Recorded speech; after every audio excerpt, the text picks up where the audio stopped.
শেখ হাসিনা কি দ্রুত বাংলাদেশে ফিরছেন? কেন সাবেক প্রধানমন্ত্রী বলছেন মাথা উঁচু করেই ফিরবেন?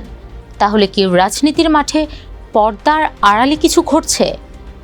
এসব প্রশ্ন যখন বড় হয়ে উঠছে, তখন দেশে ফিরলে সাবেক সরকার প্রধানের সঙ্গে ইনসাফ করার বার্তাও এসেছে। রায়ের বিরুদ্ধে তাকে আবার ডিফেন্স করার সুযোগ দেওয়ার পাশাপাশি মৃত্যুদণ্ড বহাল থাকলে সেটি কার্যকরের কথাও জানিয়েছেন প্রধানমন্ত্রী তারেক রহমানের এক উপদেষ্টা।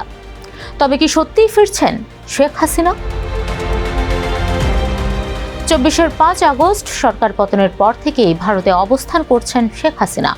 জুলাই অভ্যুত্থান চলাকালে সংঘটিত মানবতা বিরোধী অপরাধের মামলায় সাবেক প্রধানমন্ত্রী শেখ হাসিনাকে মৃত্যুদণ্ড দিয়েছেন আন্তর্জাতিক অপরাধ ট্রাইব্যুনাল।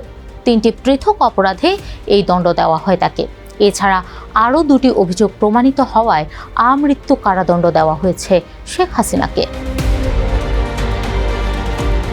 মৃত্যুদণ্ড মাথায় নিয়েই ভার্চুয়ালি সাংগঠনিক কার্যক্রম চালিয়ে যাচ্ছেন কার্যক্রম নিষিদ্ধ আওয়ামী লীগের সভাপতি। দিচ্ছেন দেশি বিদেশি সংবাদ মাধ্যমকে সাক্ষাৎকারও। সম্প্রতি তার একান্ত সাক্ষাৎকার প্রকাশ করেছে আনন্দবাজার পত্রিকা। এতে শেখ হাসিনা বলেন, আমাকে ১৯ বার হত্যার চেষ্টা করা হয়েছে। ২০০৪ সালের ২১ আগস্ট গ্রেনেড হামলা করে আমার দলকে ধ্বংস করে দেওয়ার ষড়যন্ত্র হয়েছে, কিন্তু থামানো যায়নি। সৃষ্টিকর্তা যেহেতু বাঁচিয়ে রেখেছেন, আমি দ্রুতই বাংলাদেশের মাটিতে ফিরব। মাথা উঁচু করে দেশের গণতান্ত্রিক পরিবেশ ফেরানোর গর্ব নিয়েই ফিরব। কিন্তু আওয়ামী লীগের ওপর নিষেধাজ্ঞা থাকলে কিভাবে প্রত্যাবর্তন সম্ভব? শেখ হাসিনা বলেন, বঙ্গবন্ধুকে সপরিবার হত্যা করার পরেও তৎকালীন শাসক গোষ্ঠী আওয়ামী লীগকে ধ্বংস করার সব চেষ্টা করে, কিন্তু উল্টো আওয়ামী লীগ শক্তিশালী হয়েই ফিরে এসেছে। যারা এই নিষেধাজ্ঞাকে স্থায়ী মনে করছেন তাদের ইতিহাসের পাতায় চোখ রাখতে বলবো।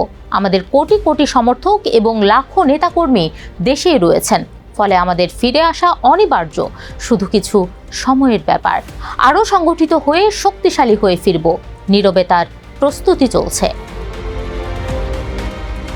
ক্ষমতাচ্যুত শেখ হাসিনার এমন বার্তা যখন সামনে আসে, তখন রাজধানীতে এক অনুষ্ঠানে এ নিয়ে কথা বলেন প্রধানমন্ত্রী তারেক রহমানের তথ্য ও সম্প্রচার মন্ত্রণালয় বিষয়ক উপদেষ্টা জাহিদুর রহমান।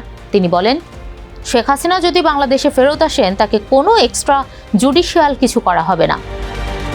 এক প্রশ্নের জবাবে তিনি বলেন, একটা কথা খেয়াল রাখা দরকার, শেখ হাসিনাকে আমরা ক্ষমতা থেকে হটাতে চেয়েছি কারণ তিনি ইনসাফ করেননি। পরবর্তী যে বাংলাদেশ তৈরি হয়েছে সেটার প্রধান উদ্দেশ্য হচ্ছে ইনসাফ।